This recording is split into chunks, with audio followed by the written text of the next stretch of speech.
The 8-9 matchup between these two teams that will rematch. First game in Tuscaloosa, now it is in Norman, Alabama. A slim favorite as we head into the matchup there on Friday night. Welcome to Southeast Sports Plus. I'm Gerhard Mathangani, joined by Patrick Walsh. And Patrick, ever since this matchup came out, we've been kind of on pins and needles about this and breaking this all down. And we've heard from a lot of different people, both here on this program and just other outlets in sports media. And the overall conclusion is both these offenses are really terrible coming into this game. Yeah. We could expect a defensive slugfest in this matchup. But at the same time, it is weird to me that the line opened up Alabama as a favorite, and it has not budged. Now, I know a lot of the professional money, that usually sets the market at the very beginning. And then typically, by the time the game gets closer, the public money will influence the line there as well. I just find it interesting that all the people that are talking about how there's a lack of offense, and this game is now in Norman, Alabama has looked good on the road but not great. It just feels to me that this is one of those kind of, what in the betting world they'll call it pros versus Joes. Like, I think all the pros will actually be on Alabama's side there, and a lot of people who have just watched football over the last month saying Alabama's played terribly. Let's go Oklahoma. Well, I'm going to base this, what I'm about to say, off of the eye test alone. When I think about that last game just a few weeks ago, actually just about a month ago now in Tuscaloosa, if I'm going off the eye test, Alabama should have won that game. Right. They outperformed Oklahoma on almost all fronts. The only one was special teams. And, there was one there was one costly turnover in the first half, but that really wasn't going to, spell the end for Alabama because you had a chance to take the lead. You didn't end up converting the field goal, which has been a topic of concern for Tide fans as of late. And I mean, when you look at the yards category now, I know that doesn't really say the entire story because you can outgain the other team. It's not that uncommon for a team to outgain another team and end up losing that game. We just saw that with Auburn in the Iron Bowl a few weeks ago. So I mean, that seems to be a trend for games that Alabama plays in. Right. It's just I wonder what the impact is going to be that this game's on Friday rather than Saturday. And I know Oklahoma both of these teams have had a long time off. Right. And I mean, Alabama played in the SEC championship, but that's going to be a week and 6 days when this game kicks off. Oklahoma hasn't played in almost 3 weeks. Yeah, that's big. Huge for them after their last game in the regular season, and some may say, hey, how the rest versus rust, and Alabama is a team that actually needed a lot of rest there as well because they have a lot of guys banged up on their offensive line. But hearing Coach Kalen DeBoer, it sounds like a lot of those guys have been able to heal up over the last week and a half as they go into this matchup. These two quarterbacks coming into this were two of the quarterbacks that we expected that I would say at the beginning of the season, there was some hype from a tier. About middle of the year, there was some hype for Ty Simpson in the Heisman Trophy category. And, of course, both guys kind of dropped off Mateer, obviously with the hand injury, Ty Simpson with his play late. But keep in mind, his touchdown to interception ratio, he and Ty Simpson, is still 26-5. Yeah. It just felt like those five have been very, very, at the very wrong time. It just feels like we've been talking about the stat line for like a month now. And I extended to a month and a half because I believe at one point he was 22-1 in the touchdown to interceptions category. And then as of late, he had 2 interceptions against Eastern Illinois, both in the first half. And then a couple more, I believe, against Oklahoma in the game before. So, I mean, this is a great opportunity for Ty Simpson to have his get-back game, but also for Kalen DeBoer because he's had to address rumors nonstop. I know I was a part of those where I was like, I could see Michigan end up hiring Kalen DeBoer to be the next head coach, and he's shot that rumor down just like he shot down the Penn State rumor as well. But it's hard to think that, maybe if Alabama loses this game, there's going to be a little bit of talk here. Right. And the fact that there hasn't – I find it insane that this conversation is still being brought up. But the fact that it is lets me know that people that are in the know that this might not completely be over. And as you said, he dismissed it in his press conference going into it. And I think he actually kind of put some pressure on himself because what he did at the very beginning was release a statement even before anybody asked him a question. He released a statement Sunday night saying, okay, I'm the coach of Alabama moving forward. And obviously just, kind of distancing himself from potential jobs. And then he was posed the question twice in his press conference, and he had to say, yes, I'm going to be the coach at Alabama. But it is kind of, interesting going into this. But I think he's in a really precarious situation because this feels like this. I don't know if it should be this way, but it feels like a must win for him in order to continue to be on good footing with the Alabama fans. It is a must-win, mainly because of the season that they had last year. Mm-hmm. They ended up losing 4 games in total. He's still looking for his first postseason win, right? Because you go back to last year, you lose the.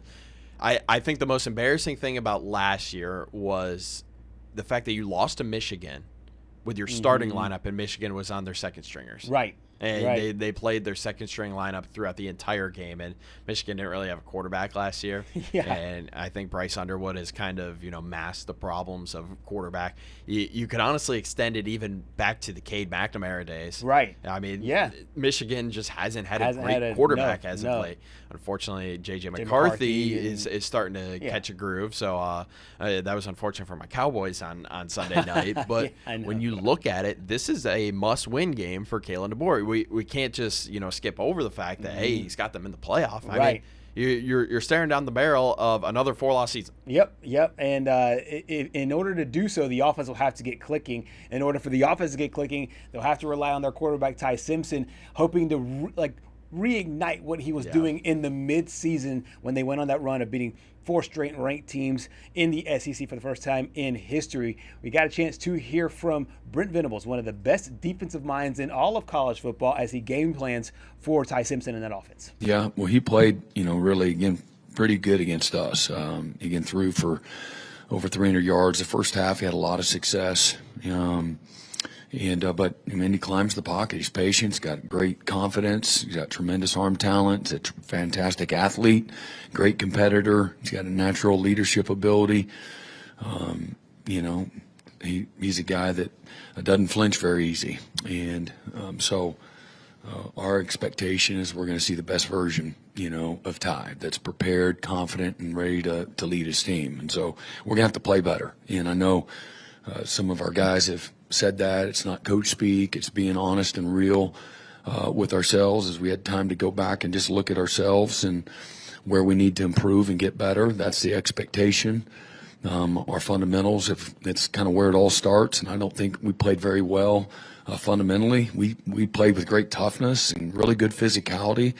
We weren't always the most physical team at the point of attack, but by and large, again, we played with great effort. We just didn't always play or coach, in the cleanest kind of way and to our expectation.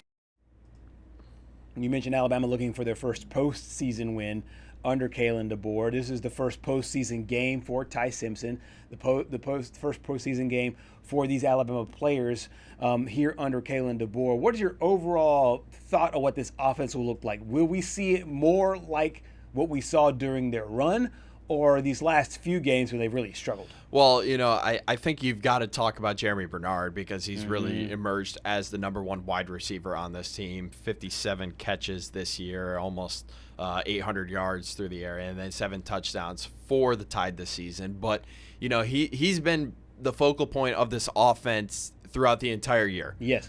The wild card to me is always going to be Ryan Williams. Yeah. And, it's just been – he had that unbelievable freshman year, 10 total touchdowns, 8 through the air, 2 rushing. But this year, it seems like he's taken a step back. I know early on in the year, we talked a lot about the drop problems. And they're still apparent even to this day. And it still kind of blows your mind a little bit, because it's this guy has so much talent when he gets the ball in his hands. The problem is, he cannot get 2 hands on it and secure it to be able to unleash that power. So I think that is going to be the wild card for this team. And honestly, if he gets going, I wouldn't be surprised if Alabama rolls through this playoff. But I'm going to say this now, and I'm going to go on record saying this. Ryan Williams is going to make or break Alabama this run. If he shows up this postseason run and is able to get the ball, create some spacing for Ty Simpson to get the ball into his hands, and that way he can just get out on the perimeter and run for days and do all those spin moves that everyone likes to talk about. Yeah. Alabama's going to go far in this playoff. I wouldn't be surprised if they win this game and then went on to knock off Indiana because of his play. Yeah. But if he doesn't show up, if the drops are still a problem, he just can't get his hands on the ball, Alabama's going to be an early exit. Do you believe that Ryan Grubb and this coaching staff will look for just ways? I remember they used to do this with Percy Harvin a lot. Mm-hmm. He was just so incredibly dynamic when he had the ball in his hands. What they would do is they would just find ways to put it in his hands, whether it's the jet sweeps or just whatever, getting the ball to him in whatever way possible, instead of just going out on a route and going across the middle on a deep route, just saying, hey, let's find a way to put the ball in your hands. Do you see them doing that? Or because this defense is so stout, just taking what the defense gives them and just playing a more deliberate style of football? I think it all depends on the status of Jam Miller for this game. I haven't heard a latest report. I'm sure we'll find out more as the week goes on. Right. But I think and I am kind of surprised that Ryan Grubb hasn't really used Ryan Williams more in the run game with Jam Miller being out. I thought that we would see a few more jet sweeps against Georgia. They just couldn't literally get anything going. Yeah.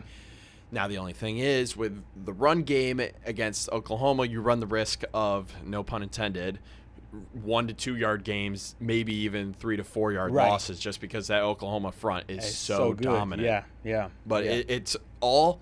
I'm gonna sound like a broken record. It all is going to depend on if Ryan Williams can create space, create those one-on-one matchups, and be able to win those one-on-one matchups. Yeah.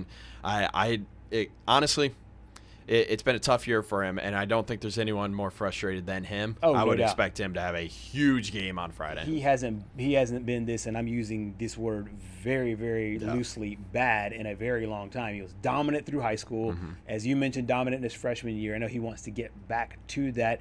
In order for him to do so, the offense will need to find some continuity. Coach Kalen DeBoer talked about that in lead up to the game against the Sooners. Yeah, it's been better, I thought, as a team, and that would include obviously the offense on Saturday. Today's Monday. I told you guys were going to try to talk me into Monday. But Saturday, it was one of our best practices we've had in a long time. And across the board, the energy starts with energy, but just the execution for where we were at with our installation. And, we continue to build on that. You're a little bit ahead because, we have these extra days. So with third downs, red zone, all that kind of stuff. So, yeah, there is more continuity. There's guys that are healthier. It's up front, offensive line-wise. It's the receiving core, and other guys that are continuing to build into more reps as we work through the week, and hope that continues to be the case here moving forward. We've broken down the actual game from a lot of different angles, but something happened in the post game the first time they played. Yeah. That was, if you're looking at it just 1,000 feet away, you might think, okay, that's not really much at all. But Oklahoma players went to, I think it was midfield, and and basically, I don't want to get this wrong. What they basically took a picture. They took a picture on the field on the Alabama logo, and we've seen things like this, and we've seen teams do silly stuff, flag planting, scraping up the grass, or whatever. It wasn't super egregious, but they made it known that hey, we are here. Coach Kalen DeBoer and other players have talked about it. I think that Bama kind of made their way about it, but I do feel like this is a really interesting side story point that Alabama now has some motivation to be able to at least put it in their minds to be able to, hey, make it to where you could do that on Friday night and go take a picture at the Sooner sideline. I think one of the greatest things that Nick Saban always said to his players was, don't give the other team any more motivation than you already give them, because you are Alabama. Yeah. And with how good Alabama football has been since the turn of the millennium, right? You just don't want to give the other team any extra motivation. I think that's exactly what Oklahoma did after last game. I I don't think we could have necessarily predicted that we would have seen these two teams playing in the playoff because Oklahoma still had a couple more games to get through. That was the big 1-2 win. Obviously knocking off Tennessee a few weeks before. But when you look at what happened and the Alabama logo was roped off. And they were like, you know what? I don't really care. We're gonna go inside the ropes and we're just gonna take a picture on the logo, which, I don't really understand. I'm a former athlete. I don't really understand the need to go on. There's a saying, but I probably can't say it on air because I like my job.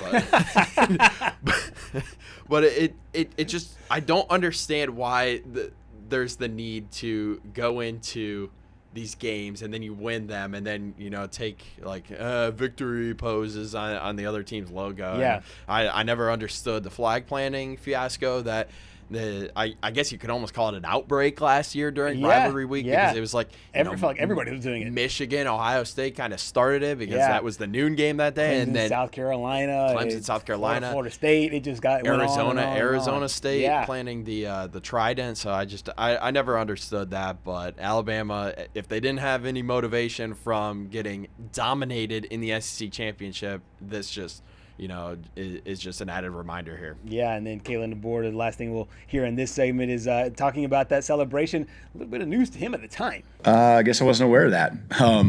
Now I am, so I'm going to talk to our team about it. So I guess I did remember seeing something with it roped off. I didn't know, what the extent of what that was. So, that probably gives you an idea. To me, this is about this game. This is about our playoff game. We respect who they are as a football team.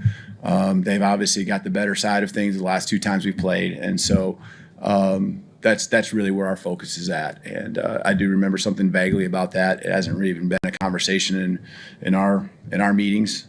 This has been solely about we're in the playoffs. It's win or go home, and we need to be given everything we can to be in our best and the work that is ahead. We'll see if Alabama wins and that question gets posed. I'm interested to see if you gave those guys some truth serum of like, hey, how much did that little bit of disrespect at the end of the last game motivate you guys to, whether it's study a little harder, practice a little harder, whatever the case is, because I don't think the number is 0. No, and we'll probably, if Alabama were to win this game on Friday, we'll probably see it after the game, and they'll let all the Oklahoma faithful know. No question about it. That game is set for Friday to open the college football playoff.